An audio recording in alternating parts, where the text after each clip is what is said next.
5월 21일은 부부의 날이었습니다. 이 부부의 날, 남편에게 듣고 싶은 말을 선택하는 4가지 사지선다형의 그 글이 제가 인터넷에서 보게 됐습니다. 근데 그걸 보고 보니까 부부의 날 아내가 남편에게 듣고 싶은 말 4가지 중에 고르라는 건데, 첫 번째가 뭐였냐면 나랑 살아줘서 고마워 였어요. 좀 하고 사시죠. 두 번째는 100마디 말보다 한마디 사랑해 라는 말이고, 세 번째는 카드 줄게 갖고 싶은 거 다 사. 여기서 은혜를 많이 받으시네요. 네 번째는 내 눈엔 당신이 제일 예뻐 였어요. 여러분 아내분들은 어떤 걸 듣기 원하는지 모르겠어요. 그랬더니 제 아내는 카드 줄게 갖고 싶은 거 다 사가 아니었고, 그렇게 세속적인 여자가 아니에요. 그게 아니고 내 눈에 당신이 제일 예뻐 였습니다. 내 눈에 당신이 제일 예뻐. 생각해 봤더니 제가 사랑한다는 말은 가끔 하는데 예쁘다는 말은 안 하고 살았던 것 같아요. 이 말을 더 듣고 싶었구나. 사랑하는 여러분, 인생을 살면서 미치도록 기쁘고 행복한 순간이 있으셨습니다. 어떤 분은 예수님 만난 순간이라 그러는데 그렇죠. 하지만 그 순간 못지않게 우리 마음을 설레게 만들고 기쁘고 미치도록 기쁘게 만들었던 순간이 있습니다. 바로 사랑하는 배우자를 만났을 때였죠. 잠도 오지 않는 설레이는 밤, 그 시간을 보냈을 때가 분명히 있었습니다. 하지만 세월이 흐르면서 감정이 식어지고 사랑을 느끼지 못한 채 무늬만 부부로 살아가는 사람들이 꽤 많이 있습니다. 제가 비그리스도인 얘기를 하는 것이 아니라 그리스도인들 얘기를 하는 것입니다. 그래서 하나님 앞에서 결혼을 약속한 기독교인들조차도 마음속으로 이런 생각을 할 때가 있습니다. 사랑이 식었는데도 계속 이렇게 살아야만 하는가라는 질문이죠. 부부의 날 취업 포털 인크루트도 이달 3일부터 9일까지 그 성인 미혼 남녀 568명을 대상으로 조사를 했는데 응답자의 85.3%가 결혼은 필수가 아니고 선택이라고 응답했습니다. 결혼한 사람들도 결혼하지 않은 사람들도 결혼 생활에 대해서 매우 부정적인 생각을 갖고 있는 것이죠. 왜 이렇게 되었을까요? 자기 엄마 아빠가 살아가는 모습이 부부로 살아가는 게 그렇게 행복해 보이지 않았기 때문은 아닐까. 부부로 살아가는 거에 대해서 이렇게 우리가 부정적인, 결혼한 사람들이나 하지 않은 사람들이나 이런 부정적인 생각을 갖게 된 것은 우리 안에 어쩌면 우리가 행복한 결혼 생활을 하지 못하고 있다는 그런 증거가 아닐지도 모르겠습니다. 왜 이렇게 되었을까요? 미치도록 생각만 해도 기쁘고 좋았던 상대와 일평생을 살아가는 우리가 왜 그렇게 결혼에 대해서 그런 부정적인 생각, 아니 행복하지 않은 그런 결혼 생활을 하게 되었을까요? 그것은 결혼에 대한 성경적인 지침을 제대로 알지 못하기 때문입니다. 교회 다니지만 결혼에 대한 성경적인 지침, 이걸 제대로 모르는 거죠. 오늘 본문은 결혼에 대한 성경적인 지침입니다. 물론 교회 좀 다닌 분들이라면 아내는 남편에게 복종하고 남편은 아내를 주님께서 교회를 사랑하듯 사랑하라는 얘기지 다 알지. 그러나 복종해야 할 만한 해야 하고 사랑해야 할 만 해야 사랑을 하고 복종을 하지, 사랑할 만하지 않고 복종할 만하지 않은데 어떻게 사랑하고 어떻게 복종할 수 있는가라는 질문을 가지실 것입니다. 네, 부부의 세계가 쉽지 않죠. 우리가 JTBC를 통해서 많이 보지 않았습니까? 부부의 세계, 정말 심각한 세계죠. 하지만 우리가 그렇게 쉽지 않다라고 말하기 전에 결혼이라는 이 제도가 하나님께서 계획하시고 만드신 하나님의 계획 속에 있었던 제도라는 것을 기억하셔야 합니다. 무슨 말이냐면 이 말은 하나님의 계획과 생각을 알지 못한 채 우리의 생각대로 결혼 생활을 유지한다면 결혼 생활을 유지하기 힘들 뿐만 아니라 결혼 생활이 파국에 이를 수도 있다는 것이죠. 그러기에 우리는 우리의 생각을 내려놓고 오늘 본문을 통해서 결혼의 생활에 대한 성경적인 지침, 하나님의 생각을 제대로 배워야 하는 것입니다. 그렇게 할 때만이 우리는 서로 사랑하고 복종하는 아름다운 부부 생활을 유지할 수가 있기 때문입니다. 자, 그렇다면 어떻게 행복한 그런 부부 생활을 유지할 수가 있을까요? 첫 번째로 진정한 사랑이 무엇인지 깨달아야 합니다. 진정한 사랑이 무엇인지. 누군가 제게 사랑이 식어도 계속 부부 생활을 유지해야 합니까? 라고 질문한다면 전 주저없이 유지할 필요가 없습니다 라고 말씀드릴 수가 있습니다.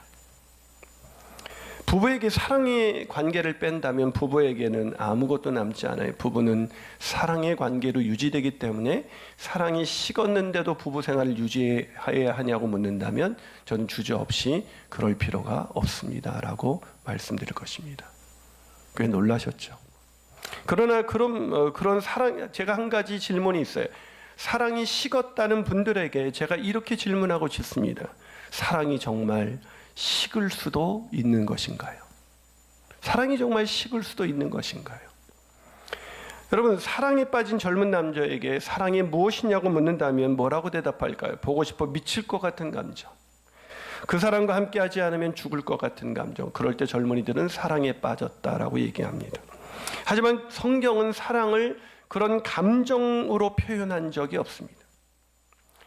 우리 일명 사랑장이라고 불리는 고린도전서 13장은 사랑을 어떻게 표현하고 있냐면, 우리가 잘 알고 있듯이 13장 4절부터 7절은 사랑은 오래 참고 온유하고 시기하지 않고 자랑하지 않고 교만하지 않고 무례히 행하지 않고 자기 유익을 구하지 않고 성내지 않고 악한 것을 생각하지, 이런 것으로 사랑을 표현하고 있습니다.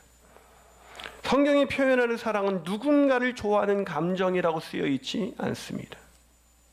그런데 우리는 사랑을 감정이라고 생각하는 것이죠. 그래서 이 사랑을 감정이라고 생각하기 때문에 결혼 생활을 하다 보면 이 감정이 어떻게 돼요? 식어요, 안 식어요? 안 식어요? 놀랍습니다. 식어요. 감정은 식는 게 정상입니다. 여러분, 처음 만나 손만 잡아도 막 가슴이 뛰었죠. 그때의 감정은. 그런데 그건 이상한 게 아니죠. 당연히 사랑하는 사람을 만났을 때. 근데 10년이 지났는데도 손만 잡아도 막 가슴이 뛴다. 빨리 병원 가보세요. 이상한 거죠. 익숙해지면 감정은 편안한 감정으로 바뀌게 되어 있어요. 감정이라는 것은 변하는 게 정상입니다. 다시 말해서 좋아하는 사람을 만나서 감정이 뛰는 것을 사랑이라고 생각한다면 부부 생활은 메마른 생활이 될 수밖에, 사랑 없는 생활이 될 수밖에 없어요. 왜요? 감정은 식는 게 정상이거든요. 그래서 감정이 뛸 때가 행복한 부부라고 생각한다면 결혼식하고 허니문 몇 개월 정도는 행복할 수 있지만 나머지 부부로 살아가는 수많은 시간은 행복하지 않게 사는 것이죠. 왜 이런 문제가 생겼습니까? 사랑을 감정이라고 잘못 생각하기 때문입니다. 이 사랑을 감정이라는 이 생각이 언제부터 갖게 됐냐면, 이 사랑에 대한 감정이 강조되기 시작한 것은 이 땅에 이 낭만주의 사조가 들어서면서부터 이 사랑은 감정이 더 중요하다. 예전에는 어떤 사람과 결혼했어요? 사랑하는 사람이 아니라 가문이 정해준 사람. 근데 낭만주의 사조가 들어오면서 어떤 사람하고 결혼해야 돼요? 사랑하는 사람. 근데 이 사랑하는이라는 이 사랑하는 전제가 뭐예요? 막 가슴이 뛰는 감정이 있는 사람. 자, 그러면 가슴이 뛰는 그 감정을 느껴서 그걸 사랑이라고 믿고 결혼한 사람들은 그 감정이 평생 뛰면서 행복하게 살죠? 아니잖아요. 그 낭만주의 사조가 가르쳐준 그 사랑을 사랑이라고 기독교인들도 믿고 살아가기 때문에 그냥 허니문 몇 개월은 그냥 행복한데 나머지는 별 의미가 없어요. 그런데 지나가다 어떤 여자 때문에 가슴이 뛰어요. 그러면서 속으로 내가 가슴이 뛰지 않는 이 여자와 계속 결혼을 해야 되나, 이런 말도 안 되는 생각을 하게 되는 것이죠. 사랑은 뭐예요? 오래 참는 것입니다. 사랑은 온유한 것입니다. 사랑은 성내지 않는 것입니다. 바라는 것입니다. 견디는 것입니다. 참는 것입니다. 아멘이십니까? 그렇기 때문에 사랑은 그런 것이 아니라고 성경은 계속해서 말하면서 오늘 고린도전서 13장 8절은 이렇게 말합니다. 사랑은 가실 줄을 모릅니다. 변하지 않는다는 거예요. 식지 않는다는 거예요. 왜요? 사랑이 감정이라면 어떻게 가시지 않겠습니까? 사랑은 내가 그 상대를 향해서 오래 참고 온유하고 견디고 바라겠다는 약속입니다. 그게 사랑이에요. 그런 사랑을 제대로 깨달아서 아름다운 행복한 부부로서 살아가게 되시기를 주님의 이름으로 축복합니다. 한 발 더 나가서 어떻게 행복한 부부 생활을 유지할 수 있을까요? 두 번째로 진정한 사랑으로 서로 행해야 합니다. 진정한 사랑으로 서로 실천해야 된다는 것이죠.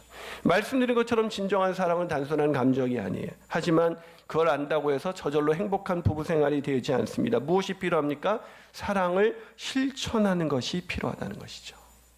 그러니까 말로만 하는 사랑은 사랑이 아니라는 거예요. 사랑에 대한 관념을 가지고 있다 그래서 부부가 행복한 부부 생활을 하는 것은 아니라는 것입니다. 사랑은 실천입니다. 사랑은 오래 참아주는 거예요. 사람은 무례히 행동하지 않는 거예요. 성내지 않는 거예요. 온유하게 말을 해주는 거예요. 여보 이거 좀 해. 알았어. 그러놓고 마음은 내가 너 사랑하는데 이게 무슨 사랑이에요?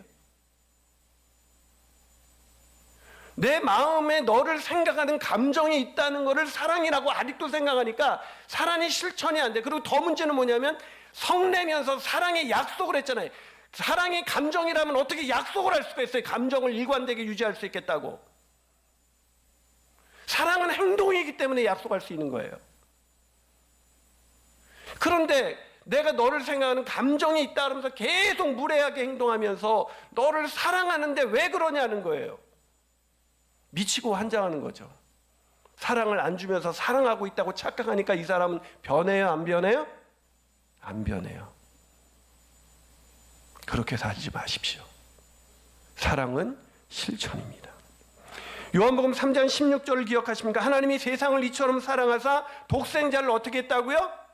하나님이 세상을 이처럼 사랑하사 미치도록 보고 싶었으니 라고 돼 있죠. 하나님이 세상을 이처럼 사랑하사 사랑한다고 100만 번 말씀하셨으니 라고 되어 있죠.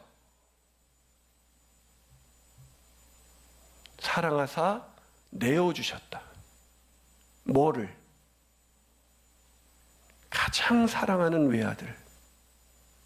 사랑은 가장 사랑하는 것마저도 그 사람을 위해서 내어줄 때 그 사람이 나를 정말로 이처럼 사랑하는구나 라는 걸 깨닫는 것입니다.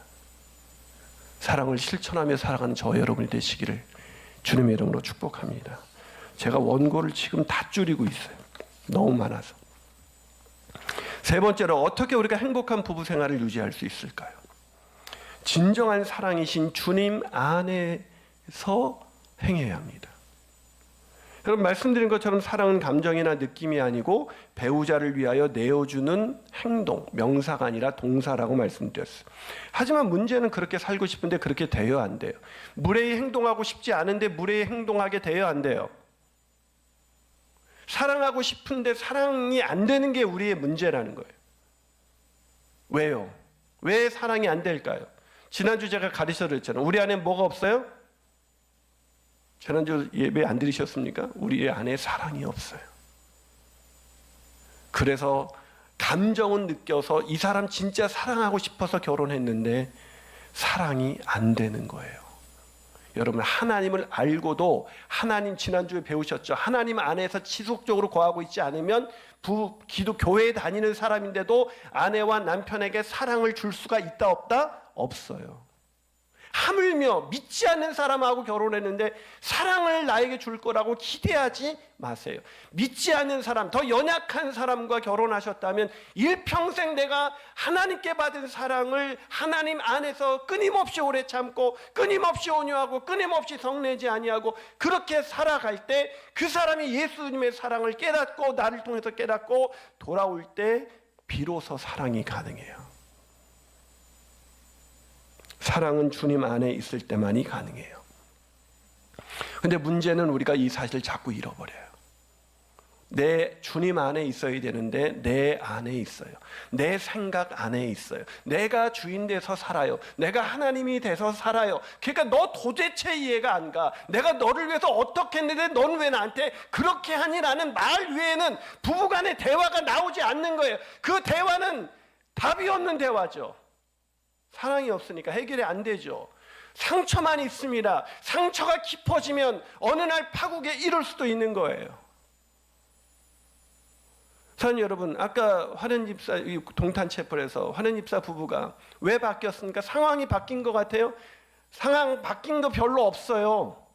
아까 그 서로의 고백 속에서 그 젊은 부부가 얼마나 많은 험난한 시간을 보내왔는지 느껴지잖아요. 그런데 왜 부부가 오늘 그렇게 결혼한 지 오래된 부부가 서로 마주하면서 그런 편지로 사랑의 고백을 할 수 있는가? 그것은 제자 훈련을 통해서 말씀을 들었고 그 말씀을 통해서 주님 안에 지속적으로 거할 수 있는 방법을 배웠기 때문에 주님 안에 있기 때문에 사랑이 되는 거예요. 여러분, 사랑하고 싶으면 제자 훈련 받으셔야 된다니까요. 아멘이십니까? 제자 훈련 받은 부부와 안 받은 부부 차원이 엄청 다릅니다, 여러분. 무슨 얘기를 하는 것입니까? 물론 훈련 받아도 여전히 주님 안에 있지 않은 부부는 제자 훈련 받아도 마찬가지예요. 하나님이 안에 있기 원한다면 하나님이 저절로 내 안에 있는 것이 아니라 우리가 하나님 안에 있기를 소망하고 우리가 믿음으로 살려고 하고 말씀 안에 있고 말씀과 기도로 주님 안에 지속적으로 거할 때 우리는 배우자를 위해서 사랑하며 살아갈 수가 있는 것입니다. 그래서 오늘 본문에서 아내와 남편에게 서로 사랑하고 복종하라는 이 말씀을 하기 전에 오늘 공동번역 뭐라고 21절은 말하고 있냐면 공동번역으로 읽어드릴게요. 여러분은 그리스도를 공경하는 정신으로 서로 복종하십시오. 이 복종이라는 게 뭐예요? 사랑하라는 얘기죠. 이런 서로 사랑이 있으려면 뭐가 먼저 있어야 돼요? 그리스도를 공경하는 정신, 그리스도 안에 있어야 한다는 것입니다. 그리스도 안에 있어야 된다는 얘기를 먼저 하고 나서 그런 다음에 아내들이여 남편들이여 얘기하는 거예요. 우리가 그리스도를 공경하는 정신, 우리가 그리스도 안에 있지 않으면 우리가 서로 사랑하고 순종하고 복종하는 이 부부간의 아름다운 연합은 이루어질 수가 없다는 것입니다. 그러기에 부부간에 교회 다닌다 그래서 저절로 서로 사랑하는, 여러분 교회 다니면서 교회에서는 아주 그럴듯한 부부로 서로 막 아주 젠틀하고 센스 있는 것 같지만 집에 가가지고는 서로 쳐다도 보지 않고 함부로 무례히 행동하고 성내면서 이렇게 살아가는 부부들이 얼마나 많이 있습니까? 주님 안에 거하실 때 우리는 서로 사랑하며 순종하는, 행하는 그 사랑의 실천이 가능한 것입니다. 그렇게 살아가게 되시기를 주님의 이름으로 축원합니다. 요즘 코로나19로 인해서 제가 누리는 축복이 있습니다. 그건 뭐냐면 아침을 집에서 좀 먹고 갈 수 있는 시간들이 종종 많아졌다는 것입니다. 그래서 가족들과 함께 모여서 한 번은 6 식구가 같이 식사를 하니까 아버지께서 야, 이렇게 이게 얼마만이냐 이렇게 해서 식구가 같이 밥을 먹으니까 너무 행복하다. 근데 한 번은 아침에 성도님들이 스승의 날이라고 저희 가정에 낙지를 보내주셨어요. 저는 그럴 때 사랑을 느껴요. 사랑하시는 낙지를 먹으면서 막 그 성도 간의 성도님의 사랑이 막 오는 거예요. 근데 이제 낙지를 너무 많이 보내주셔서 이제 좀 낙지가 있다는 거예요. 그래서 그럼 좀 낙지볶음 좀 해줘. 그랬더니 왜냐면 계속 데쳐 먹으니까 이게 그 좀 그렇잖아요. 동의가 안 되시나요? 배부른 소리 한다 그런 느낌이신 것 같아요. 그래서 제가 아침에 여보 낙지볶음 좀 해 먹으면 좋겠다 했더니 아내가 말도 안 하고 막 낙지를 손질하기 시작하더라고요. 와, 아침에 낙지볶음을 했는데 근데 막 손질을 하다가 짜증을 내는 거예요. 낙지가 너무 많다는 거예요. 아니 그게 짜증낼 일이에요? 이게 세훈 엄마의 실체예요. 그럼 아셔야 됩니다. 낙지를 손질하다 짜증나, 낙지가 너무 많아가지고 힘든다는 거예요. 결국 낙지볶음은 못 먹고 기분만 상했습니다. 근데 그 순간 내가 아내를 어떻게 생각해야 돼? 내가 오래 참고 세훈 엄마가 많이 힘들었나 보다. 이렇게 생각하는 게 사랑이죠. 내가 어떻게 했을까요? 아시는 것 같은데 보니까 제가 어떻게 했냐면 내 마음에 이런 생각이 들었어요. 나는 밖에서 더 힘든 일도 잘 참고 지내는데 겨우 그런 일로 나에게 짜증을 내는가 하는 서운함과 그런 미운 마음이 들기 시작하는 거예요. 여러분은 안 그러시죠? 전 목사인데도 나에게 무례히 행동하니까 제 마음속에 나는 밖에서 더 목회하면서 훨씬 힘든 일도 내가 참고 견디는데 어떻게 그런 일로 짜증을 내지? 하니까 더 미워지고 더 서운하고 너무 기분이 안 좋은 거예요. 침묵이 흐르는 가운데 수요 예배를 이제 세훈 엄마가 수요 예배 반주자가 없어서 반주를 해야 됐기 때문에 같이 왔습니다. 침묵이 흘렀죠. 오는 내내. 근데 왔는데 요즘 여러분 아시는 것처럼 룻기 강의하고 있잖아요. 제가. 그날 설교 제목이 차원 높은 사랑. 제가 그걸 사랑에 대해서 얘기를 하고 방금 막 미운 마음과 서운한 마음이 든 내가 강단에서는 그때 이제 영상을 틀어주잖아요. 아주 사랑이 뭔지를 그렇게 아주 어떻게 설교를 잘하는지 동의가 안 되시는 것 같아요. 마음이 불편해져. 차원 높은 사랑에 대한 설교를 듣는데 마음이 불편했는데 내가 지금 사랑을 하고 있지 않으니까 사랑하고 있지 않은 나에게 내가 자꾸 사랑하라고 차원 높은 사랑을 하라고 막 화면에선 계속 설교를 하고 있는 거예요. 설교와 제 삶의 그 모습이 다른 그 제 모습을 1시간 내내 지켜봐야 되는 그런 불편함을 느껴야만 했습니다. 그래서 내가 이거 잘못했구나.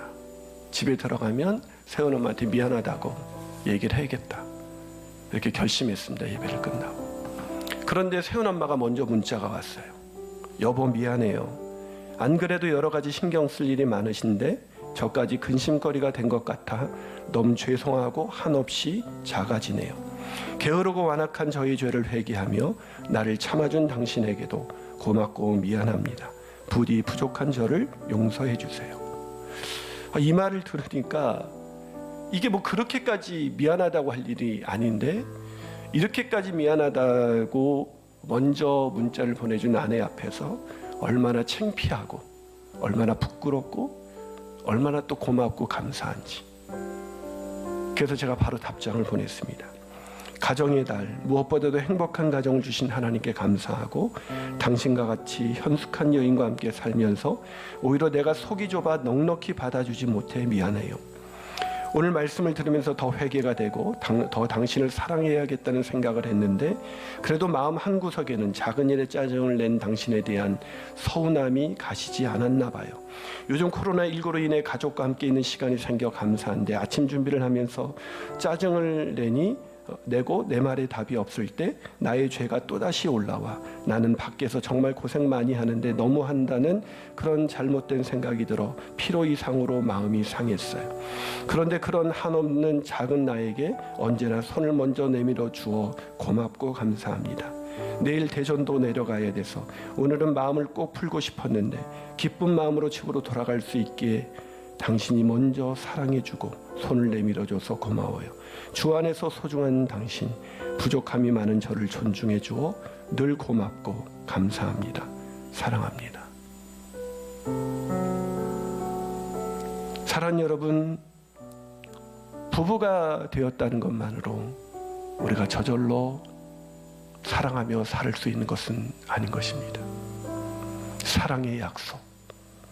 오래 참고 온유하고 시기하지 않고 무례히 행하지 않고 성내지 않고 모든 것을 믿고 바라고 견디며 당신을 섬기고 순종하겠다는 이 사랑에서야 그것은 주님 안에서 우리 자신을 되돌아보면서 내 안에 사랑 없음을 늘 확인하고 회개하고 주님 안에 거할 때만이 우리는 지속적으로 사랑할 수가 있는 것입니다. 그런 사랑 하시는 부부가 되시기를, 또 그런 사랑 이루게 되는 우리 젊은이들, 또 여러 가지 이유로 홀로 된 분들, 또 주님만 바라보며 사는 분들이 되시기를 주님의 이름으로 축원합니다.